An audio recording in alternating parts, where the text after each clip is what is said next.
حياتي في التصالح مع ذاتي والذين من حولي. كان لابد أن ينفصل قلبي عن قاربي، ولكن المدينة التي جئت منها كانت تسكن كلاهما، فوصلت إلى الحدود القصوى من حيرتي وهذياني. هنا على هذا الجسد الضعيف الهزيل المنهزم المحب للحياة ليست هناك مساحة لأكاذيب الأنا. على هذا القلب كلنا إخوة، كلنا ذات الإنسان.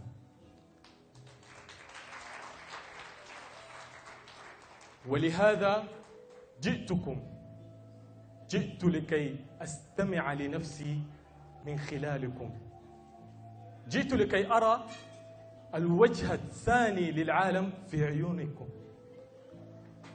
لم آتي ثائرا أو فدائيا أو شاعرا أو مغني أو قارع طبول، ولا جئت مبشرا للخير أو منذرا للشر، ولا تظن أني جئت لأنقض دينا أو أدعو لغيره. أينما كنت دعونا نصلي صلاة بعدها ندعو إلى الوحدة والإلفة والمحبة والتعايش والسلام.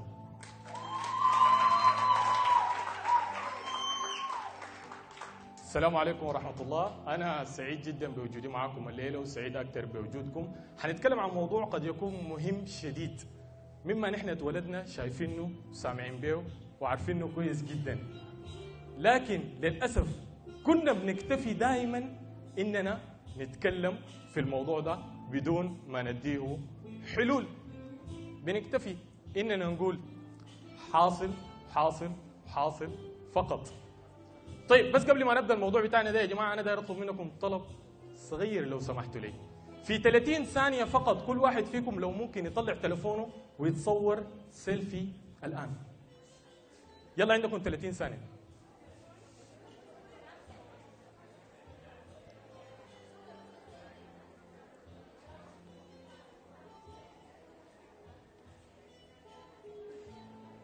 تمام، تصورنا كلنا. طيب، الطلبة الثانية يا جماعة اللي هو إنه كل واحد طلع هنا، ما شاء الله أنتوا صفقتوا له وحييتوه ومليتوه طاقة، وكمان كل الناس اللي طلعت هنا اتكلمت عن التيم المنظم وطلبت إنكم أنتوا تحيوه. لكن الحاجة الوحيدة داير أقول لكم، أو الطلبة الوحيدة داير أطلب منكم، إنكم الآن تقيفوا وتحيوا روحكم أنتوا. رغم الظروف اللي أنتوا بتمروا بها في حياتكم، قررتوا إنكم تكملوا تتحدوا تجوا هنا.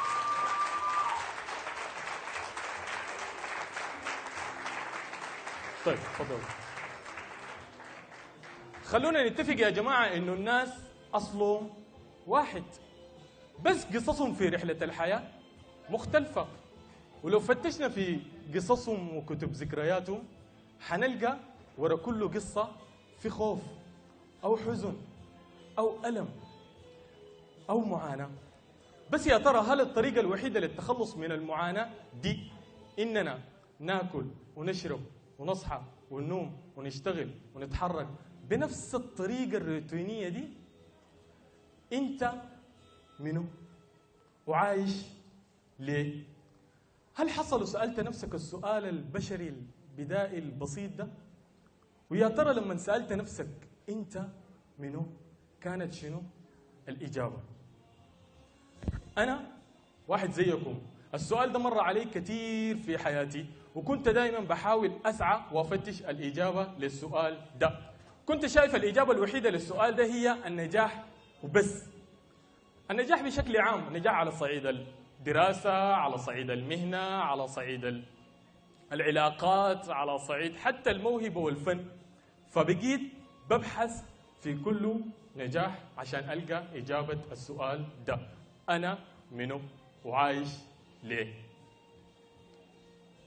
بديت بالنجاح الأكاديمي ما لقيت الإجابة، بديت بالنجاح على صعيد العلاقات والصداقات برضو ما لقيت الإجابة. اتحولت طوالي للزاوية الثالثة اللي هو النجاح عن طريق الموهبة والفن.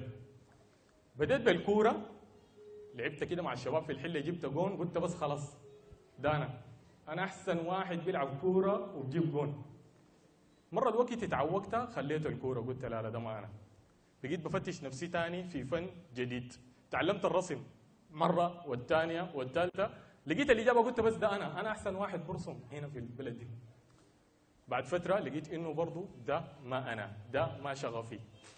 تحولت طوالي من هنا للكتابه، مره ورا الثانيه، درس ورا الثاني، المضارع، الماضي، الامر، وهكذا. لقيت انه هنا ممكن تكون الاجابه ده انا، لانه انا لاقي نفسي في النجاح ده. ومن هنا بدات الرحله الاصعب، رحله التعلم والتغيير والتقبل والوصول لنتيجه خلال التعب والمجهود الكبير اللي انت بتبذله هنا. كتبت الروايه الاولى والثانيه والثالثه، من هنا جل السؤال الاصعب وجات المسؤوليه الاصعب، انه انت كلامك ده بقى عباره عن قدوه ومثل لناس ثانيه، فانت مضطر انك انت تكون مسؤول عن كل كلمه انت بتقولها. طيب بعد وقت مر علي يا جماعه حكمه صغيره كده، الحكمه دي استوقفتني كثير جدا، بتقول لك الصالحون يبنون انفسهم والمصلحون يبنون الامم. من هنا طوالي انا داير اتحول من شخص صالح لشخص مصلح. كيف انا ممكن ابني الامم وكيف انا ممكن اغير في الامه بتاعتي؟ لانه حسيت انه دي الرساله بتاعتي اللي انا جيت بها الوجود، مش بس انا، انتوا الامم انا ممكن اقدم لها شنو؟ بالفعل بديت ابحث برضو لاجابه للسؤال ده، لحد ما اتعملت مؤسسه. المؤسسه دي بتضم الموهوبين، بتدعم وبتطور وبتحفز وبتدرس الموهبه بكل انواعها بكل تفاصيلها. الموهبه دي الان وانا واقف هنا في الاستيج، المؤسسه دي الان وانا واقف في الاستيج فيها 50,000 موهبه قاعده تتعلم وقاعده تتدرب عشان توصل. من هناك دار اقول لكم اتعمل معرض والثاني للمؤسسه دي. في المعرض الثاني قررنا انه المعرض ده يعكس الهويات المختلفه للسودان والقبائل المختلفه والشعوب المختلفه للسودان، عشان نحن لما نكون قاعدين في مكان ما نكون جاهلين المكان الثاني، لانه الارض دي حقتنا نحن كلنا، لازم نكون عارفين كل شبر فيها، مش مليون ميل، نحن دايرين نعرف المليون ميل ده حق منه.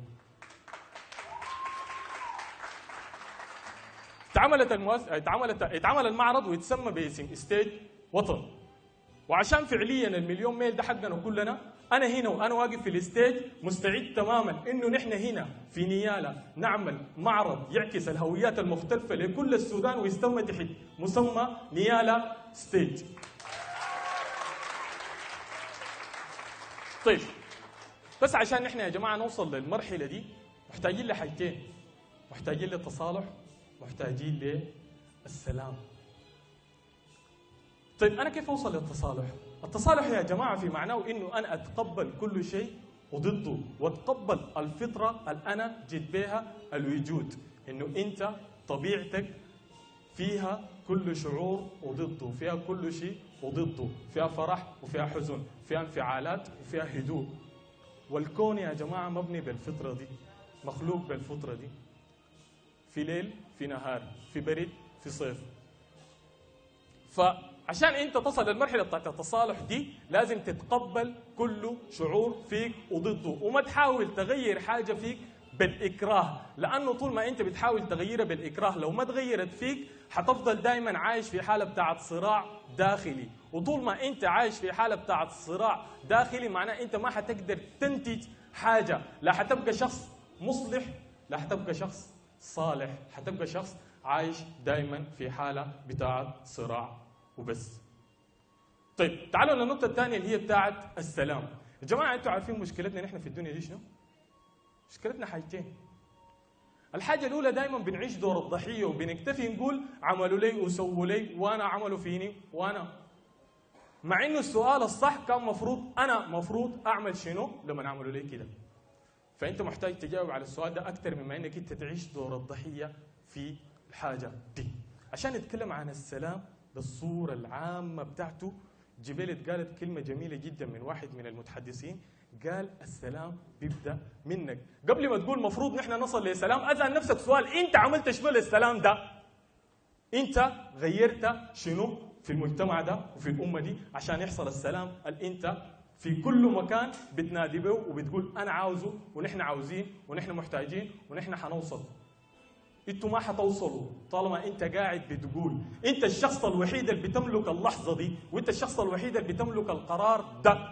طالما انت عندك اللحظه دي وعندك القرار ده، فالافضل انك انت تقوم وتنتفض وتبدا رحلتك، لانه الحياه بقت صعبه وكلنا نعترف بالحاجه دي.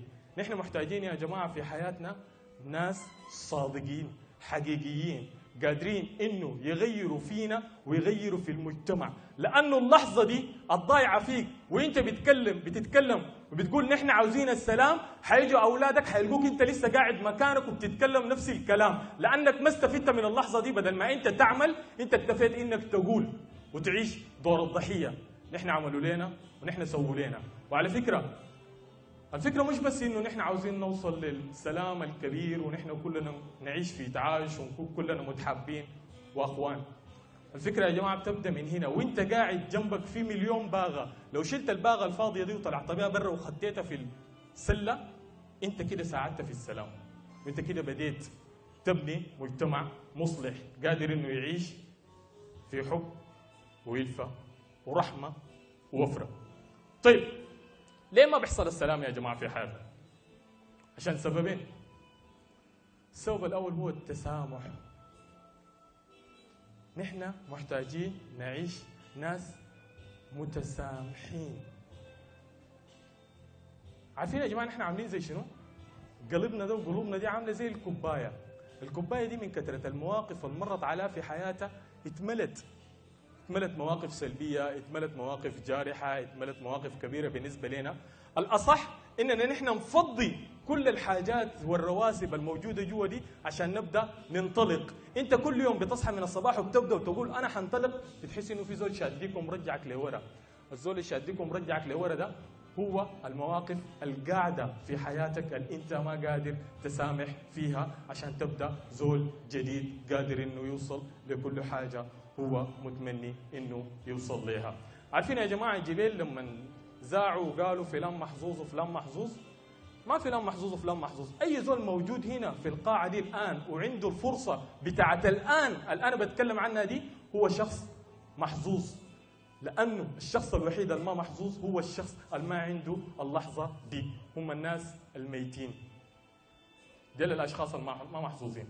انت الشخص الوحيد المحظوظ، لانه انت لسه عندك الفرصه انك تبدا وانك تقرر وانك تقول انا قادر اني اوصل لكل شيء انا بتمناه، انا قادر اني اكون الافضل دائما، انا قادر اني اساعد في السلام.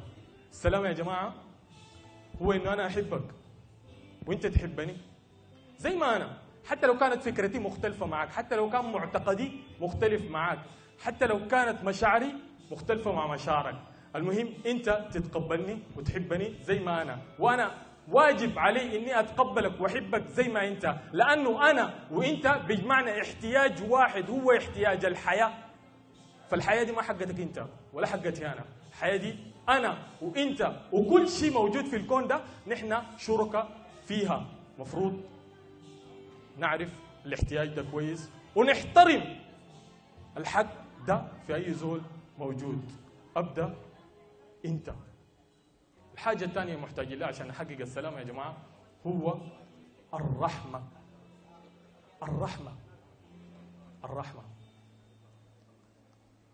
إنك أنت تسامح، الرحمة إنك أنت تشوف ربنا في كل خطاويك وفي كل زول موجود قدامك، الرحمة إنك تساعد الزول الضعيف العاجز بدل ما أنت تكتفي إنك تعاين له وتقول شوفوا، أو لما يجي دورك وتقع مكانه أو تكون موجود مكانه تقول أنا ما لقيت زول يساعدني، أنت ما لقيت زول يساعدك لأنه شلت الرحمة اللي كان مفروض تكون موجودة جواك.